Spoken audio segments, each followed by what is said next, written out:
là je suis au bout de ma vie. Chercher le fromage pour ce calendrier de l'Avent, à l'alpage de l'eau, à 1800 mètres d'altitude, 4 heures de marche pour obtenir ce fromage. Heureusement que le paysage est grandiose, que la nature est belle.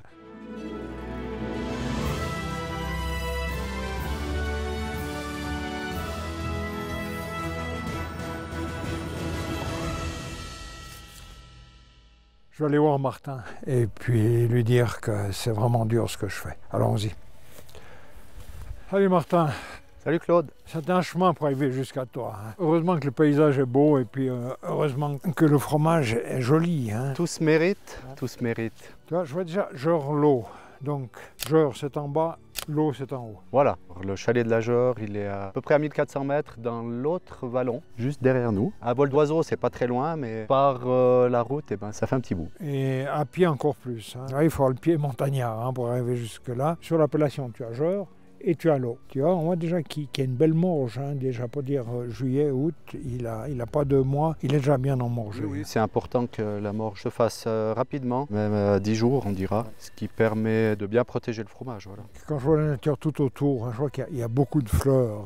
Toi, quand tu dégustes ça à la main, est-ce que tu sens une différence quand tu dégustes le fromage du Jeure et que tu dégustes le fromage de l'eau? Alors il y a quelque chose, ça c'est clair. Le stade plus avancé en avançant dans l'été, mais aussi l'herbage est complètement différent par rapport à en bas où on retrouve plutôt des herbages de moyenne montagne. C'est fou, mais je me rends compte là de la diversité. Alors ça, il y a un peu de tout. Il y a même des plants de myrtille là.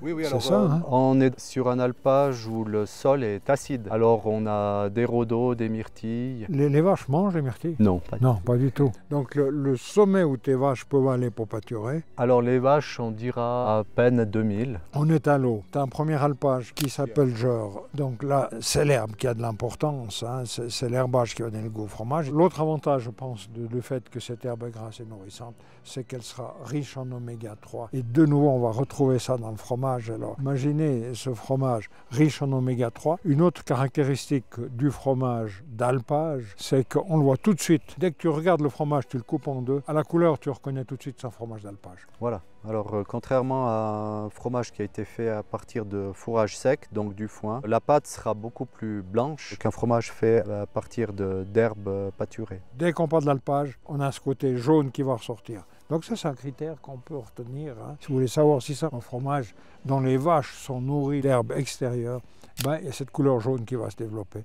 Donc, signe de qualité du fromage aussi. Donc, Martin, ici, on est complètement isolé. La fromagerie qui est en dessous. Comment se passe un peu la journée ici à l'alpage? Alors, ça commence autour des 4h30. On pompe le lait de la veille au soir et le fromager commence directement sa fabrication jusqu'à environ 7h30 comme ça. C'est aussi à cette heure-là qu'on va rentrer les vaches, les attacher à l'écurie ici et qu'on fait la traite. Mais j'ai aussi remarqué dans ta fromagerie, tu es encore un des derniers à fabriquer au feu de bois. C'est un système de foyer tournant. Pour nous, c'est pratique. On est entouré de sapins tout autour. C'est quand même, je dirais, valorisant quand même si on peut utiliser de l'énergie. Je vois actuellement qu'il y a beaucoup de fumée qui sort de ta cheminée en bas à la fabrication. Mais c'est amusant, cette fabrication au feu de bois. Puis feu de bois tournant, ça veut dire que le chaudron reste au même endroit, mais c'est le feu qui passe d'un côté de l'autre pour pouvoir régler. C'est pas facile de pouvoir régler la température avec un feu qui est dessous. C'est toujours un apprentissage. Ouais, on est loin de la prise où je mets sur 2, sur 3, non, c'est le feu, un peu plus, un peu moins. Oui, c'est presque un exploit, voilà, on a le résultat après, on a un bon fromage. Pour faire tout ça, tu as une bonne équipe et tu as surtout une famille, quoi. Oui, alors heureusement, la base, c'est la famille, ça c'est sûr. Qui reste en haut tout l'été, là j'ai mon frère. Et puis moi je navigue un peu entre en haut et en bas, et puis j'essaye d'être quasi tous les matins ici. Et puis après, il y a mon épouse, il y a ma fille qui est là depuis cette année à plein temps. Ça fait plaisir, une belle entreprise familiale. Mais comme je dis toujours, c'est du boulot. Faire du fromage c'est une chose, avoir des vaches, c'est astreignant. Vous êtes courageux. Voilà, c'est aussi une passion. La main d'œuvre, c'est important. Et puis là, c'est vrai qu'on a quand même une échelle assez grande. Je suis avec le fromager et je suis en train de demander, est-ce que tu es fromager ou est-ce que tu es ermite? Parce que pour passer l'été ici, dans ce cirque, il faut aimer la chose.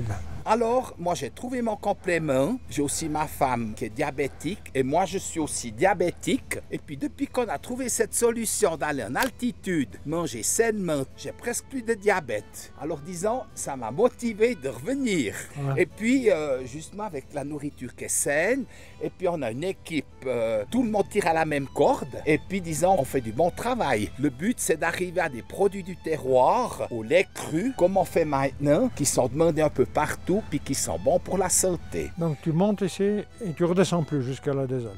Voilà. Plus le fromage est vieux, moins il y a de lactose. Ils ont plus l'âgé. Âgé. Âgé, comme nous. On n'est pas vieux, on est âgé les deux. D'accord. Hein? Pour la fin, la conclusion, quand je me suis marié, j'ai mis les conditions à ma femme. J'ai toujours dit, j'avais une maîtresse.